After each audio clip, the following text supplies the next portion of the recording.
Welcome to Immigration Insider with your host, attorney John Nicelli. This podcast is an educational forum on how to deal with complex aspects of immigration and pitfalls to avoid. You can find this show on all the major platforms, including YouTube, LinkedIn, Facebook, Apple Podcasts, Spotify, and on our website, johnnicelli.com. Now here's the host of Immigration Insider, attorney John Nicelli. Hi, everyone. My name is John Nicelli. I'm an immigration attorney in New York City. I've been practicing exclusively in the field of immigration law approximately 42 years, almost 43 already. And today I wanted to do this podcast to tell about some of the people that I've helped them during my career. And many of the stories that I will tell you are people that really had some really significant issues that we were able to resolve. So let me start with the first one. So the first one was actually fairly recent. It was a lady who lives in New Jersey, and she was married to this American citizen for many years, probably about 10 years, I would think. And during her marriage, she never had children with this man, and he was a U.S. citizen, and she was able to get her permanent residence through him. And as I said, they lived together for a number of years. I believe it was 10 years. So during the marriage, he became very abusive towards her. And unfortunately, she was really at the breaking point. And she told him, listen, I can't do this anymore. And if you don't stop, I'm going to leave you. It's that simple. So about a year ago, she decided that she needed a break and she was going to go on vacation with her daughter. So she went to the Dominican Republic. And when she comes back after her vacation, she's at the airport, and the inspector at the airport stops her, pulls her aside, and sends her to what they call secondary inspection. So she was with her daughter, who was 16 at the time. So the inspector says, I want to know about your marriage. Are you living with your husband? You know, they asked her all kinds of questions about whether she married him to get her papers or anything like that. So, and a number of questions related to the relationship. To make a long story short, the inspector told her, listen, we have a notation that your husband called us and he told us that you married him only to get your papers. And we want to know if that's true. So the lady became very nervous because it wasn't true. And she was very scared because she hadn't done anything wrong, except she was the one being abused. And he as the aggressor, decided, well, let me really get her. She wants to leave me. This is the way I'm going to get back at her. So during the interview, the daughter, who was overhearing everything, started crying, significantly crying. And she was extremely upset. So the inspector asked the daughter, says, why are you crying? I'm only talking to your mom. She says, my mom doesn't know what I've been through. He's been sexually abusing me for the last 5 or 6 years, since I'm a little girl. And I can't take it anymore either. And I was too scared to tell my mom because I thought that he would hurt her.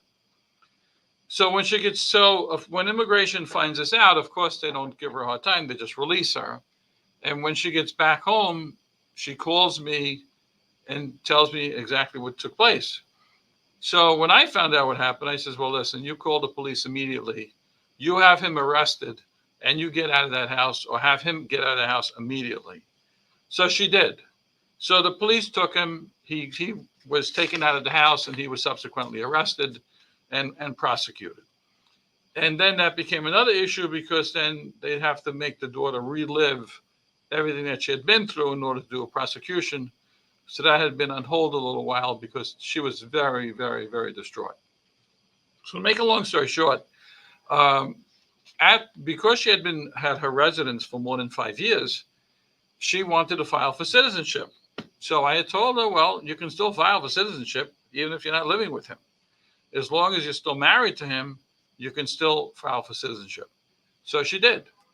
So she filed for citizenship, and after she filed for citizenship, and it was actually based on the marriage, I'm sorry. She had been married 3 years at the time. She had lived with him for like 10 years, but she was actually married only 3. So she was eligible for citizenship based on 3 years of marriage to a U.S. citizen. So when she files for citizenship, I went to the interview with her, and the examiner, after we told her exactly what had happened and the reason why she separated, the examiner says, "No, sorry, you're not eligible for citizenship." So I pulled out the law and I told the examiner, I said, "Hey, listen, this is what the law states." And the law clearly states that you are not required to be living with the spouse at the time of your application for citizenship, nor at the time of your interview, as long as you can demonstrate that you had a bona fide marriage at the time, during the time of your marriage and during your marriage period. So the examiner says, "No, I was wrong." She was denying the application. So to make a long story short, when I got back to my office, I immediately contacted the field office director, who then contacted the individual's supervisor, and I showed them the law, and of course I was right. And then as a result of that, they finally approved the application, and this lady's nightmare was over because now she became a citizen and she no longer had to live with a horrible, horrible, abusive husband. So that was one story. I have many others, which I'm going to tell you a few today. I have another story of someone who I met many years ago, probably around 1996 and 1997. So this man had been recently arrived from Mexico, and he had crossed the border. So he spoke fluent English. When I met him, he was he was a worker that was in a house that I was building. So he told me his problems. He says, "I'm here. Is there any way I could legalize myself?" After I told him that I was an immigration lawyer. I says, "Well, why don't you speak to your employer, see if your employer will sponsor you?" So he did. So the employer agreed to sponsor him, which was wonderful. So I told him what the procedures were, and I told the client what the procedures were. And we basically did everything. At that time, you had to advertise the job because you had to show that there's not an American citizen available to do the job he was doing. And he was actually a heating mechanic at that point, and with very specialized skills regarding radiant heat and different types of heating. So so I spoke to the employer. He agreed to do everything. We advertised the job. The employer paid for everything. It was really great. However, about maybe a year into the process, the employer decided that he was going to withdraw the application that was filed. So when I told the client, I said, "Listen, this guy called me. He says he wants me to withdraw everything." He says, "Yeah, well, I had a little misunderstanding with him because I wanted to get paid more money because he's paying me pennies, compared to what I should be being paid." He says, "And that's fine. Just let him do it." So he did. So he withdrew the case. So he wasted a whole year and wasted money and paying my fees and whatever the story was. And it was a terrible thing. So I told the client, I said, "Listen, why don't you go find another employer?" I says, "You have skill. Just leave him and see if you can get another employer to hire you and sponsor you." So fortunately, he knew some people in the field at that point, and he did find another employer who was willing to hire him. So he went to the other employer, and the other employer told him that he was willing to sponsor him, and he did sponsor him. And this was a much bigger employer, had many, many employees, had plenty of income, so there was no issue regarding the ability to pay the wage or anything like that. The only problem is that during the process, the employer moved to a different address. But they never told me, the client never told me, and there was no way I would know about it unless somebody told me. So lo and behold, the Department of Labor finally got to working on his case, and they sent correspondence to the old address. But they never sent the correspondence to me, which they were supposed to do. So they never answered. The employer never answered anything, never called me because he never got the mail. And the mail was not forwarded. So I finally, a few months later, I get a letter that the case is canceled because the employer never responded to the information that the Department of Labor had requested. So I said, "This is crazy. I never got anything." So I called the employer. He says, "Oh, yeah, we moved about 6 months ago." Oh, my God. So to make a long story short, I called the Department of Labor. I contacted them. At that time, we used to be able to speak to people. And we did whatever we had to do. I convinced them to reopen the case. I'd written a very detailed letter of the events that took place, and they agreed to reopen the case. So we started, even though that case had been canceled, it was reopened. So we actually started processing it again. We weren't required to re-advertise the job. They accepted everything we had done previously, and the case was approved. So finally, after the case was approved, it went to the U.S. Department of Labor. They approved it. And then, as I said, he had plenty of income. So the Immigration Services approved the petition that was filed. And then eventually he adjusted status together with his wife and his three children. So today I met him just recently, and I'm happy to say that all of his children have graduated college, and his youngest child just received a master's degree in computer science. So I was very happy because it was a story that I really helped to change his life. And he's worked so hard to support his family and do the right thing by everyone. He's always paid his taxes, been a really decent guy. He's a union plumber now here in Manhattan. So he earns a very good living.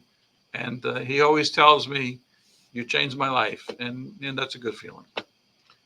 I have another story I wanted to tell you about.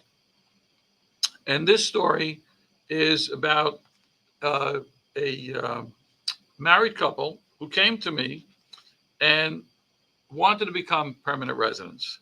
They had been here for some time, and they had two U.S. citizen children. The children were the daughter was fairly healthy, but the son had a hearing issue. From the time he was like 5 years old, he had 3 operations on his ear to replace his inner eustachian tube. And that's, could be pretty serious, especially when somebody's young. But the problem is that whatever was causing the problem would also cause other effects. So not only had hearing loss, but he would be dizzy, he was limited in his activities, and he couldn't go to high altitudes. Because every time the family, one time that they wanted to go skiing, because they're from Northern Europe, and they went to some mountain top where they were going to go skiing, and he couldn't handle it. The pressure was just too much for him. He started vomiting and things like that. So from that day on, they never went skiing again, and they realized that they could never go to a high altitude. So hearing this whole story, I says, wow. I said, that's pretty significant. I says, you could file for what they call cancellation of removal. So cancellation of removal is when a person has been here for at least 10 years, has paid their taxes, and you can demonstrate basically hardship to the children. You have to demonstrate what they call extreme and unusual hardship. So we filed the case, and finally, after a number of years, it finally went to court. So when we went to court, we went over this whole issue about why it would be a hardship for these children, the American children, to go back to the countries their parents were from, which was from Eastern Europe. So then I believe the mother was from Slovenia and the father was from Slovakia. So it's 2 different countries. So that in of itself is an issue, because if you get deported, they deny the case. Well, where do you send the children? Which country? You can't split them in half. So it's like crazy. So that was one issue. But despite all of that, one of the things I brought up is that, the children did very, very well in school. And it would be a hardship on the children if they were to go to either of those countries and where they weren't fluent in the languages, and because English was their primary language, and it would be a setback for them. And it really could be considered to be an extreme hardship. And there was also some other factors. So to make a long story short, at the end of the hearing, which lasted probably about 3 or 4 hours, the judge tells you, "Mr. Nicelli, would you like to make a closing argument, a closing statement?" So I says, "Yes, Judge, I would." So he says, "Well, I'm telling you right now, I don't think that this case deserves to be granted, because I don't see extreme and unusual hardship here, which is required by statute." And I says, "Well," and he says, "Not only that, you brought up the fact that these children don't speak the foreign language. But in those countries, I've checked it out. She says, and there's plenty of English-speaking schools. So they can go to an English-speaking school and their education would not be affected. So there really is no hardship. I said, Judge, and she says, also, they have modern medicine because those countries were part of the European Union. If they can't find the medical care that they need in those countries, they can always go to England or Italy or Germany, where there's no issue about medical care. It's probably some of the best medical schools in the world are in Italy and in some of those other countries. So I says, Judge, there's only one problem. I says, I described to you, and we have the doctor's letter to verify it, all the medical issues that this poor kid is suffering from. So if he was to go to Europe, you were to order him to go back to either country, and I don't know which one you would because the wife is from one country and the husband is from another. I says, Judge, how are you possibly going to move this child to one of those countries? We demonstrated there's no one that could take care of him here, so he'd have no choice but to go with his parents. So depending on what country you're going to send him to, how are you going to get him there? Because he would have to be sedated in order to put him on a plane because he can't go to any high altitude. And you're certainly not going to send him by cargo ship. So that wouldn't just make any sense. So to make a long story short, I then told the judge, I said, Judge, listen, these people live in Brooklyn, New York. Brooklyn, New York is below sea level, okay? And I had maps to demonstrate that Brooklyn, New York, where they live, was below sea level. And then I showed maps, the country maps of the elevation levels of both Slovenia and Slovakia. In both of those countries, the lowest elevation level is like 5,000 feet, I believe it was, above sea level. I said, so Judge, how could it be that you can bring even if you sedate the child and you bring him to one of those countries, how is it possible that you're going to be able to safely say that this kid is going to be okay if you sent him to one of those countries? I said, it's impossible. He can't live in a high altitude, as we demonstrated. So with that argument, the judge says, Mr. Nicelli, I have to agree with you. And she granted the case, and they were both granted their permanent residence, both the mother and the father. And it was a great feeling. So that was another interesting case that we did. I have one more that I'm going to talk about today. It was another horrible case where an employer agreed to sponsor somebody, and he sponsored this man, filed the papers, did everything the right way. And then the case was approved by the Department of Labor. So now it goes to immigration and you have to demonstrate the ability to pay the wage. Well, the problem is that the employer was a builder. And every time what these builders do is they start these corporations for the project that they're working on. And the project he was working on at the time when he sponsored him, well, that company closed. So if the company closed, you can't sponsor him. And there was no other company that took over that company because just closed it completely. So as a result, he lost out. And then after losing out, what happens? So he had to find another employer. So he subsequently left that employer, and for years he looked, and no one was willing to sponsor this poor man. And he was a very, very, very good bricklayer, really a professional bricklayer, also from Mexico. So he and his wife are here illegally from the late 1990s, maybe early 2000s. And unfortunately, he had no hope. So when he came to me, he had told me this whole story. And I said, listen, why don't we do cancellation of removal for you? And again, cancellation of removal is what I explained earlier. You have to demonstrate extreme unusual hardship to the children, that if the parents would leave the United States, there's basically no one here to take care of them. They'd have to go with their parents. And it would be an extreme and unusual hardship to bring those children to Mexico. So in their case, their children they had 4 children. They did extremely well in school. They had all kinds of awards, many, many things. None of them really spoke Spanish fluently, so that was an issue right there. So when I presented the case, I spoke with the prosecutor beforehand, and I says, listen, why don't we just agree there's significant hardship here? And we had a very, very strict judge. And I says, there should be no issue. Let's just, let the judge grant the case. Prosecutor said, no, absolutely not. I can't agree to this case. I don't think there's extreme and unusual hardship here. I said, how are you going to send these kids to Mexico? There's no one to take care of them. With the drug dealers in Mexico and the cartels of everything going on with the crime there, how are you even going to send the poor Mexican citizens back there? Because no one's safe anymore in Mexico. In many, many parts of Mexico, crime is really, really out of hand. And the United States government has travel warnings for American citizens not to travel to many, many parts of Mexico. So, and then I brought up the fact that, well, what about going to school? How are these kids going to go to school? They're not fluent in Spanish. How are they going to go to school if they can't speak English, if they can't speak Spanish?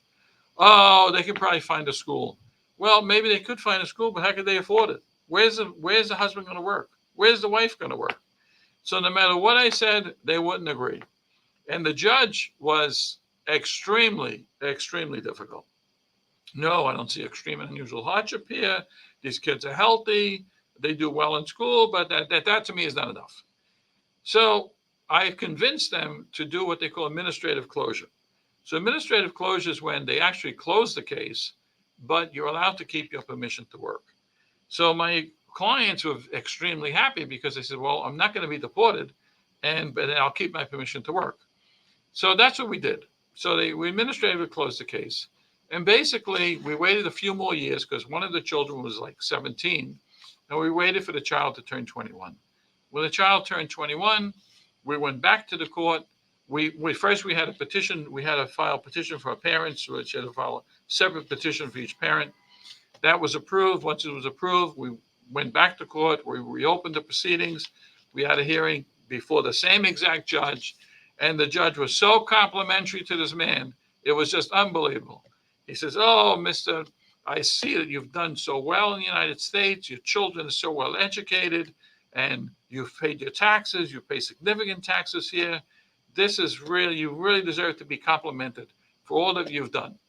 And finally, the judge granted both parents their permanent residence based on the petition that the children had filed. So he felt that they had major accomplishments, but forgot what he had told us a few years earlier. And that's it basically for today. I just wanted to tell you some of these stories. I think it's nice that people can hear these stories because these are actually true events that took place where people's lives were changed. They're coming to me, and have many others I can tell, and I will tell probably in other podcasts. But for today's podcast, I want you to digest those first. All right, so if you need me, have any immigration problem, please feel free to call. We're located in Lower Manhattan at 225 Broadway. Our telephone number is 212-227-8020. And our email is john@johnnicelli.com. Please feel free to call anytime. And if we can help you, we will help you. One thing I'll guarantee you, you will get an honest assessment of what is going on. And we don't tell stories to make money like some others unfortunately do. And if we can help you, we will help you because we want to have another success story. So good luck to everyone, and thank you very much. You've been tuning into Immigration Insider with your host, attorney John Nicelli. You can find this show on all the major platforms, including YouTube, LinkedIn, Facebook, Apple Podcasts, Spotify, and on our website, johnnicelli.com. Thank you for your positive reviews, comments, questions, and for sharing this show with others.